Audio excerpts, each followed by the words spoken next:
Hello everyone, welcome back to another Block Bro video, and today I'm going over the Chapter 5 map. This is the second to last part to this 5-part series. Tomorrow will be Chapter 6, and then Chapter 7, Season 7's halfway point update will be Saturday. So, I suppose, without further ado, let's get straight into this map. Chapter 5 is the Greek themed chapter. Or I'm just gonna say it. And it's also the first chapter where I started doing more than just plains, forest, and desert biomes. You may notice there's 3 other biomes on this map which don't correspond to those. And we're gonna start off with the very first ones. They were located down in the southernmost point of the island. And if I'm not incorrect, I think this PY is called Crushed Cape or something. Craggy Cliffs, never mind. But it's just a very like cool ruined Greek style like isle. So you have a ruined pantheon. You have a fire brazier that isn't spewing fire anymore. Every biome also has a fire brazier, which is pretty cool. But it's a pretty simple POI, nothing too major. But now we go across to Dreadful Drop-Off, which is just this little like area over here, as well as this nice Greek Santorini style house. Not very much interior, but still cool nonetheless. If we hop up here. Very unique. And then, and it also goes over to here with this house. And this house. Very simple Santorini style buildings, you know. And speaking of that, we also have Crushing Cape. That's what this is. There it is. We have a tunnel going through here, and this is one of the kind of, I guess, higher up parts of the island.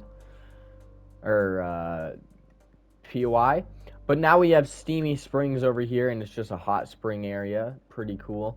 I think this is a different POI. No, it is. Dreadful Drop-Off is that entire chunk over there.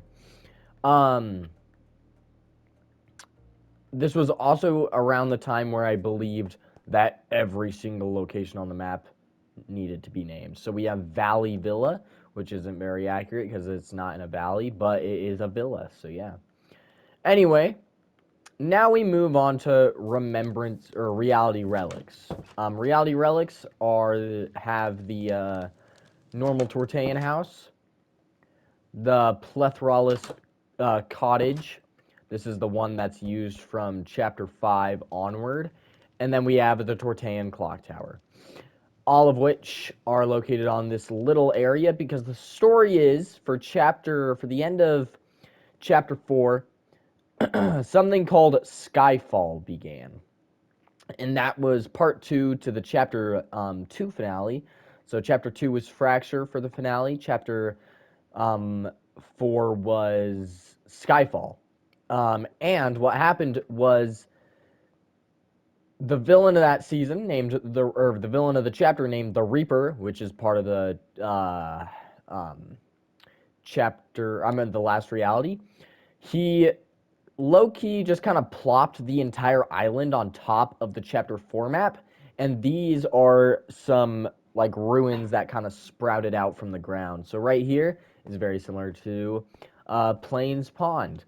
Over here would have just been where the little cottage is in the forest. Over here is the clock tower where it is in the jungle.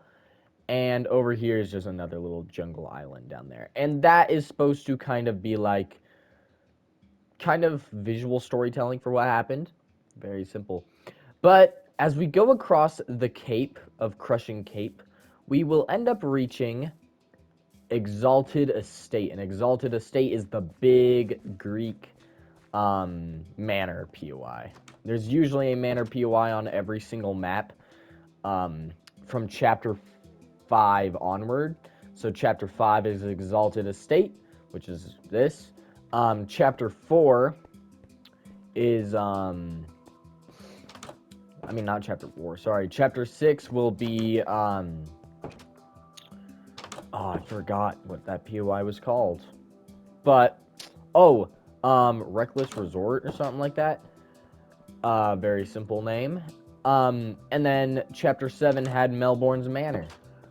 Very simple. And, oh wait, we also have some stuff over here. Very simple, very simple. This POI did get removed in the end of the chapter, which is sad, but womp womp. Every POI actually got removed in Chapter 5, Season 6, which was the final. This was also the first chapter that made shorter chapters, so yeah.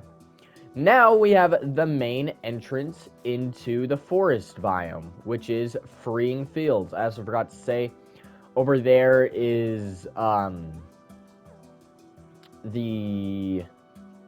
think just the Crushed Isle. Oh, no.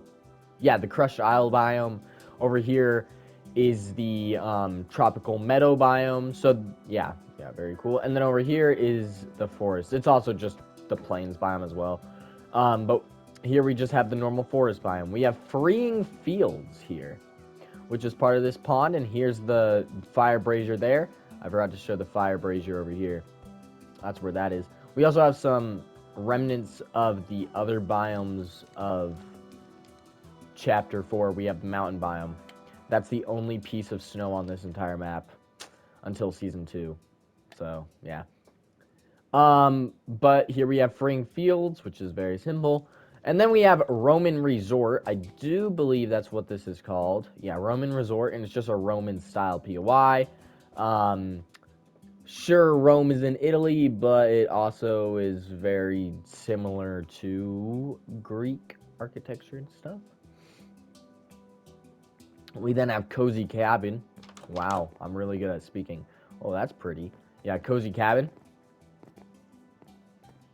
And up here, we have the bedrooms and stuff.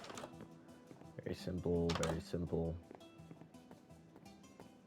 Let me just break out. Now, okay, never mind, I'm stupid. And that is the final POI over here. Or this is not a POI, it's the first real landmark, which I don't actually remember the name. But it's cool nonetheless. Anyway, now we can move over to the eastern part of the island.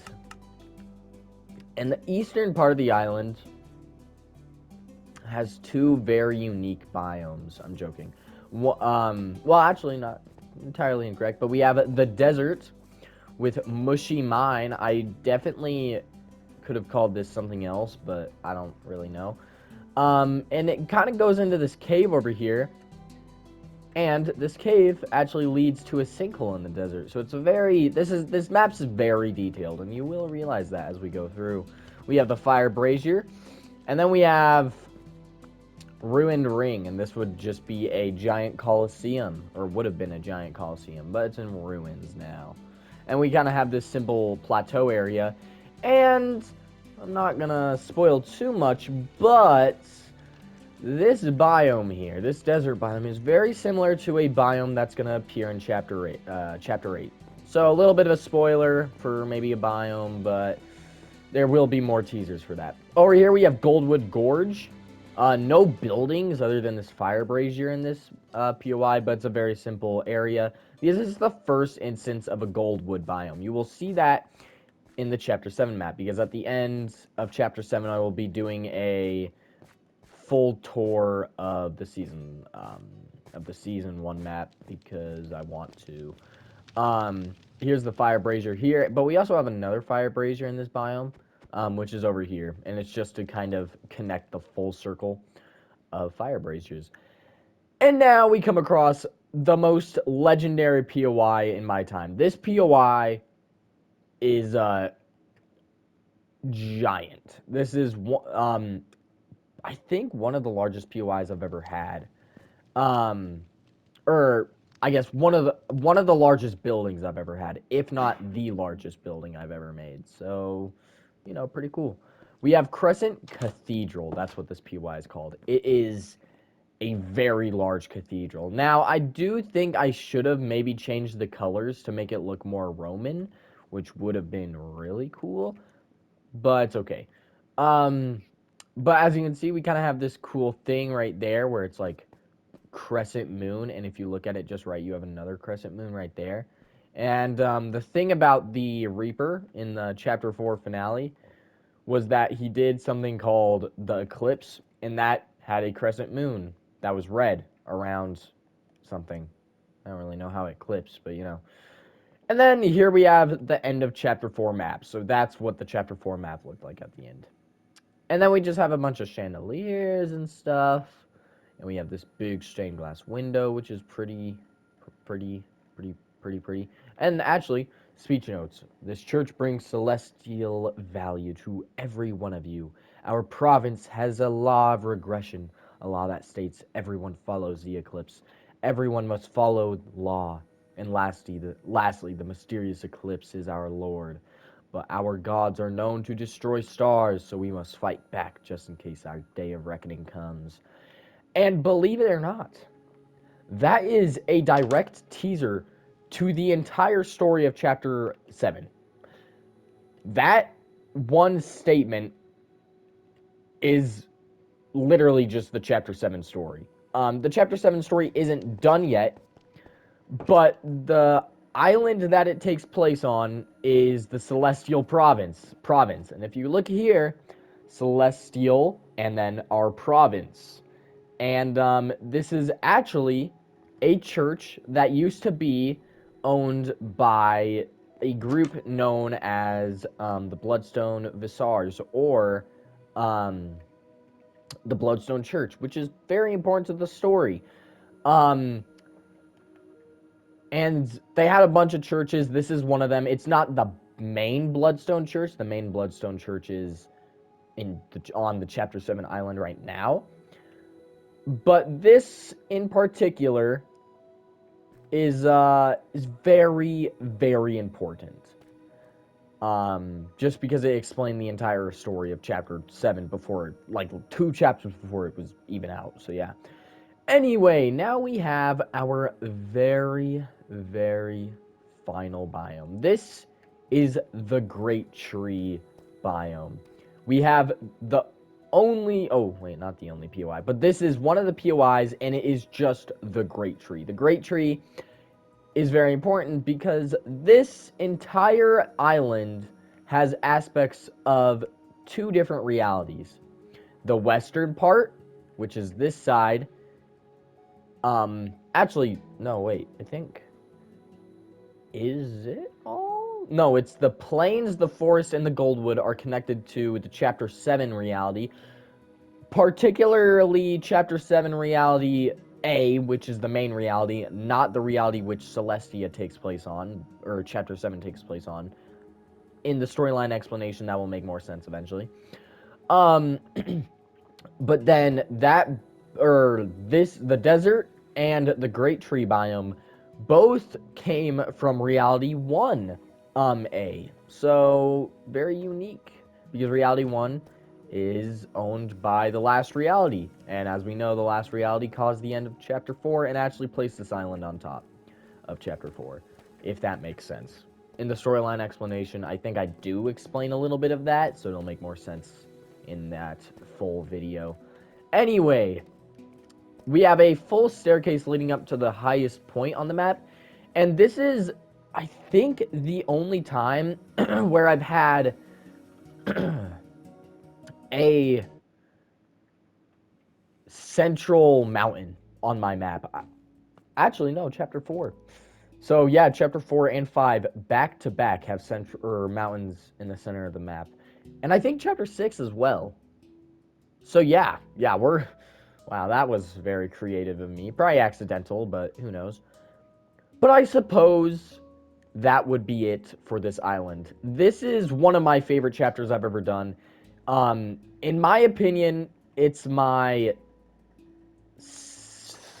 second favorite chapter, right under Chapter 7. Chapter 7 will very much be my favorite chapter until Chapter 8, because Chapter 8 is a masterpiece in the making. I'm just going to say it.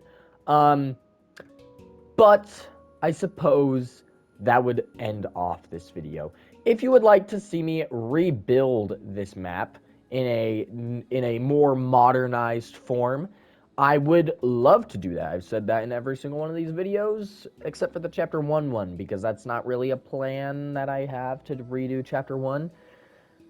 There's some significance to that statement that will be recognizable next year, but anyway, without further ado, if you like this video, please, well, that's my emote wheel. Please like, subscribe. Goodbye.